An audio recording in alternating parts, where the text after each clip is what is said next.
السلام علیکم، بسم اللہ الرحمن الرحیم۔ میرے پیارے بھائی ڈاکٹر صاحب، امید ہے آپ خیریت سے ہوں گے۔ دیکھیں،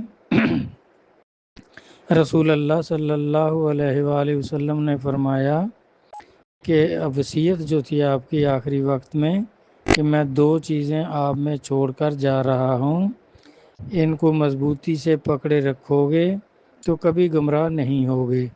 تو وہ 2 چیزیں کون سی تھیں؟ کہ آپ نے ایک قرآن پاک اور دوسرا جو ہے وہ میری آل سے مراد آپ نے اولیاء کرام لیا۔ تو دیکھنا یہ ہے کہ اور کئی کہتے ہیں کہ آپ نے فرمایا تھا کہ قرآن پاک اور میری سنت۔ تو دیکھیں، نبی علیہ الصلوۃ والسلام کی سنت اگر یہ کوئی کہے تو کیا نبی علیہ الصلوۃ والسلام نے خود نکالے تھے اپنے دانت مبارک؟ وہ تو جنگ میں نکلے ہیں، چوٹ لگی، پتھر لگا جس سے آپ کے دانت مبارک نکل گئے۔ تو یہ تو ایسے مثال ہوئی کہ جس طرح جنگ میں ایک مسلمان شہید ہو جاتا ہے کافروں سے لڑتے ہوئے، تو اس کی محبت میں دوسرا گھر بیٹھے خودکشی کر لے، کہہ کہ وہ جو شہید ہوا ہے تو اب میں بھی شہید ہوں، تو یہ خود اس نے اپنے آپ کو ہلاک کیا ہے۔ وہ کافروں سے جنگ کرتے ہوئے ہلاک ہوا ہے تو وہ شہید ہے، شہادت کا مرتبہ اس کو ملے گا۔ اور جس نے خود جان دی، اپنی جان آپ لے لی، تو وہ خودکشی کہلائے گی، حرام موت کہلائے گی۔ اسی طرح بھائی، وہ آپ کی دیوانگی ہے یا آپ کی محبت ہے، جو بھی ہے، وہ ان کا عمل ان کے لیے ہے، ان تک ہے۔ جس طرح حضرت عمر رضی اللہ عنہ اور حضرت علی علیہ السلام ان کے پاس گئے تھے، سرکار کا جبہ مبارک ان کو دینے کے لیے سرکار نے فرمایا تھا کہ ان کو دے آنا۔ تو انہوں نے جب جبہ لیا تو انہوں نے فرمایا کہ کیا آپ نے نبی علیہ الصلوۃ والسلام کی زیارت کی ہے؟ تو صحابہ، جو دونوں بزرگ صحابہ تھے، انہوں نے کہا ہاں۔ تو اویس قرنی کہنے لگے، دیکھیں، میں نے تو دیکھا نہیں تھا کہ آپ کے کون سے دندان مبارک شہید ہوئے، میں نے تو سارے نکال لیے، اور آپ کے منہ میں پورے دانت دیکھ رہا ہوں کہ آپ کا کوئی بھی دانت نکلا ہوا نہیں ہے۔ جو سرکار کے نکل گئے تھے تو آپ نے کیوں نہیں نکالے؟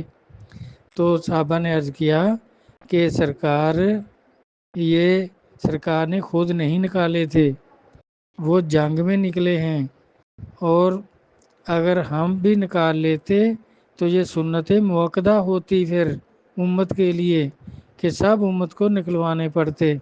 اس لیے آپ کو تو کوئی جانتا کوئی نہیں، آپ کا عمل جو ہے وہ سنت نہیں بن سکتا، آپ کا ذاتی فعل ہے، اور سب لوگ یہاں بھی آپ کو دیوانہ کہتے ہیں۔ تو دیوانے کا عمل جو ہے وہ سنت نہیں بنتا، نہ امت کے لیے معتبر ہوتا ہے۔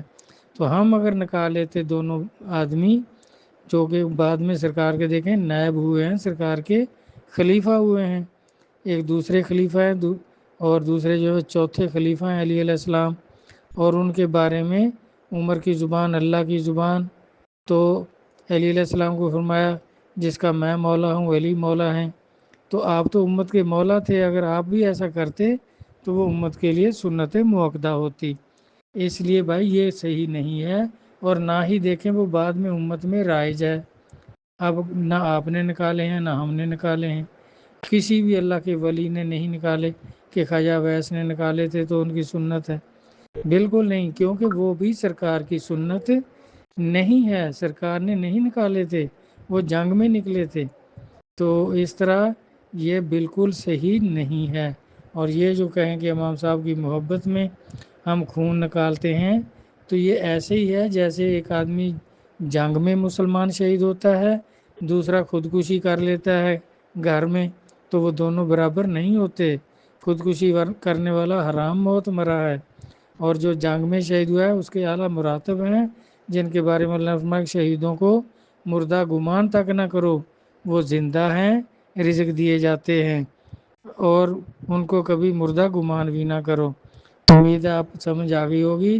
یہ بالکل شیعہ لوگ جو ہیں غلط کرتے ہیں، یہ تو خودکشی ہوگی کہ جسم سے خون یہ خود نکالتے ہیں، یا تو جائیں میدان میں، وہاں کوئی جنگ ہو، کفر اسلام کی جنگ ہو، تو اس میں ان کے تیر لگیں، کچھ لگے، تو وہ تو کہہ سکتے ہیں کہ امام صاحب کی سنت ہوگی، تو یہ جو خود کرتے ہیں تو یہ تو خودکشی کے مترادف ہے، اور کسی بھی اللہ کے ولی نے ایسا نہیں کیا۔ اور اللہ تعالیٰ فرماتے ہیں صراط اللہ زینہ انعمت علیہم، ان لوگوں کے راستے پہ چلو جن پر میرا انعام ہوا ہے۔ تو انعام جو ہے وہ ولایت ہے، اولو الامر ہے وہ، ان میں سے کسی اللہ کے ولی نے ایسا نہیں کیا اور نہ ہی صحابہ کرام نے کیا۔ جس طرح خواجہ ویس نے دانت نکالے تو حضرت عمر اور حضرت علی علیہ السلام فرما رہے ہیں کہ یہ آپ تک ہے، کیونکہ آپ کو لوگ دیوانہ کہتے ہیں، ہم اگر کرتے تو یہ سنتیں موقدہ ہوتی۔ تو بالکل بھائی سرکار نے خود نہیں نکالے تھے، تو یہ اگر اب خود کوئی کچھ کرتا ہے تو وہ خودکشی کے مترادف ہے۔ اللہ تعالیٰ سمجھ عطا فرمائے۔ والسلام، اللہ حافظ۔